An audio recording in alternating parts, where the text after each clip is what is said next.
600 anggota polis bertugas sempena sambutan Hari Kebangsaan Hari Sabah 2025. Itu paparan dari Sabah petang ini. Perinciannya kita langsung bersama Radin Robin di Kota Kinabalu. Radin, silakan. Ya, Ifah. Lebih 600 anggota polis bertugas sempena sambutan Hari Kebangsaan Hari Sabah 2025 pada 31 Ogos ini. Ia bagi memastikan kelancaran sambutan kedua-dua acara tersebut. Ketua Polis Daerah Kota Kinabalu, ACP Kasim Muda berkata, beberapa jalan turut ditutup semasa acara berlangsung. Jalan-jalan yang ditutup pada sebelah pagi lah untuk program Hari Merdeka ni adalah bermula daripada Jalan Mentari, simpang masuk Sutera tu, sehinggalah ke persimpangan Lee Meridian ataupun Jalan 20 melalui Jalan Tun Fuad Stephen yang akan ditutup pada pukul 5 pagi sehingga pukul 1 tengah hari pada 31 hari bulan. Untuk sebelah malamnya kita mula tutup pada pukul 4 petang sehingga pukul 12 malam. Jalan yang kita gunakan adalah jalan di Tunku Abdul Rahman ataupun Jalan Tuaran Bypass tu sehingga ke bulatan daripada bulatan bulatan Capital sehingga ke bulatan Bunga Raya di depan Jesselton tu. ACP Kasim menyatakan perkara ini selepas segmen Kita Cerita Kita Kongsi di Konti Sabah FM. Terdahulu, beliau memberitahu jumlah anggota bertugas akan ditambah sekiranya berlaku perhimpunan-perhimpunan lain demi memastikan keselamatan dan ketenteraman awam terjamin. Sebuah balai bomba dan penyelamat BBP baharu akan dibina di Telupit manakala BBP Kinabatangan akan menerima kuartus baharu. Kedua-dua projek dijangka bermula hujung tahun ini. Projek ini antara komitmen Jabatan Bomba dan Penyelamat Malaysia JBPM dalam meningkatkan keupayaan tindak balas kecemasan. Untuk membina balai seperti mana yang dimaklum tadi itu, iaitu balai di Telupit dan menyediakan kemudahan untuk masyarakat ni berjalan dengan lancar. Status sekarang ni pada penghujung ni akan dibuat satu proses tender lah kan. Beliau ditemui sempena lawatan kerja rasmi ke BBP Daerah Sandakan. Sekiranya bomba Telupit ini telah beroperasi, yang maknanya memberi satu kebaikan lah pada daerah Telupit sendiri dan juga kawasan-kawasan yang paling hampir lah. Terdahulu, Muhammad Pisar mengingatkan pegawai dan anggota bomba sentiasa proaktif dan mengamalkan gaya hidup sihat.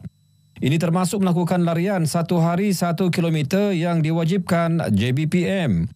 Beliau turut menyarankan anggota memanfaatkan teknologi kecerdasan buatan AI dalam menambah baik perkhidmatan kepada masyarakat.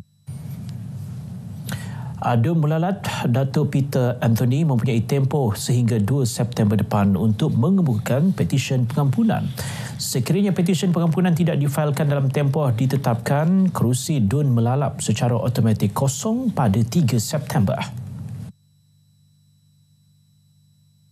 Menurut perkara 17/3E besar Perlembagaan Negeri, ahli Dewan Undangan Negeri tersebut akan hilang kelayakannya sebagai ahli Dewan Undangan Negeri sekiranya tiada apa-apa proses rayuan atau petisyen pengampunan difailkan dalam tempoh masa 14 hari dari tarikh kesabitannya seperti mana yang diperuntukkan dalam perkara 17/3E besar tersebut. Beliau memaklumkan perkara ini dalam sidang media di Kota Kinabalu.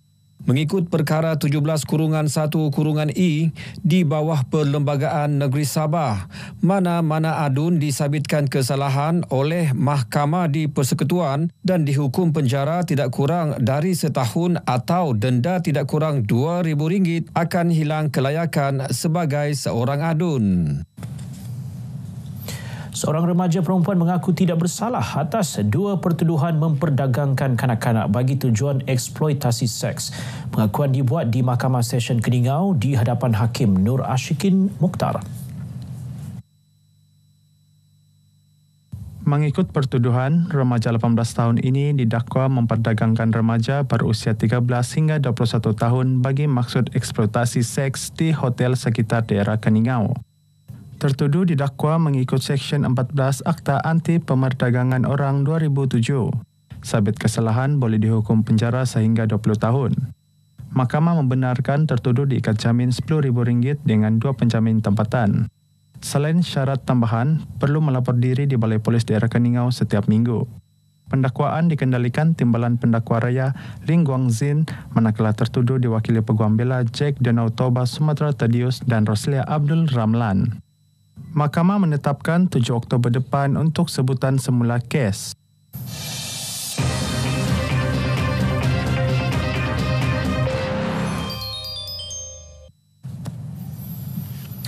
Menghubungkan komuniti di utara Sabah kepada dunia digital antara kejayaan terbesar Pusat Sebaran Maklumat Nasional NADI di Pulau Banggi, Kudat, Sabah.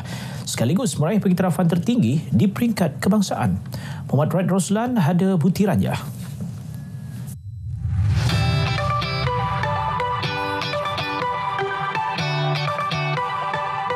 Terletak kira-kira 190 km dari Kota Kinabalu, Pulau Banggi menjadi tumpuan selepas meraih pengiktirafan tertinggi di World Summit on the Information Society WSIS Prizes 2025 di Geneva, Switzerland. Pulau terbesar di Malaysia ini diumum sebagai pemenang kategori C4 Pusat Ekonomi Digital Luar Bandar Terbaik.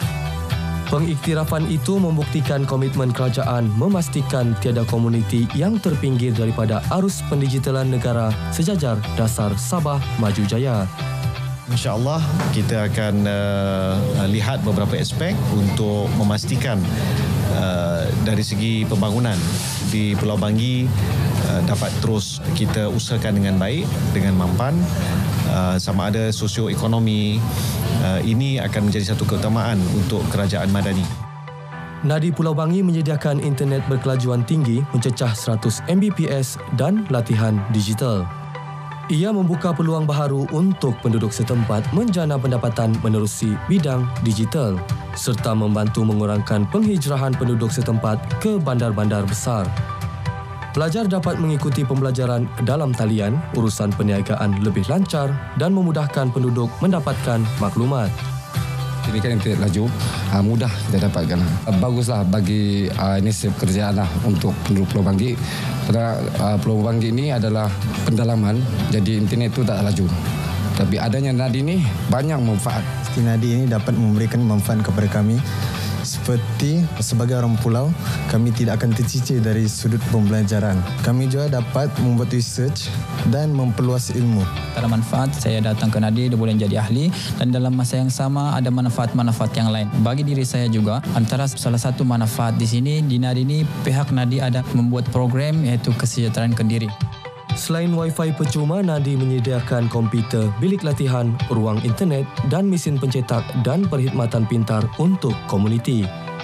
Perkhidmatan keusahawanan, pembelajaran sepanjang ayat, kesejahteraan kendiri, kesedaran intisif kerajaan. Salah satu itu intisif kerajaan, komuniti di sekitar Pulau Banggi ini, dia akan mendapat berita yang lagi tepat dan cepat. NADI Pulau Banggi turut menganjurkan program kesedaran keselamatan cyber secara berkala.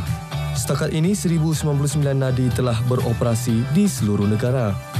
Kejayaan di peringkat dunia membuktikan NADI Pulau Banggi mampu menjadi pemangkin pembangunan ekonomi digital di kawasan luar bandar. Muhammad Raid Roslan, RTM.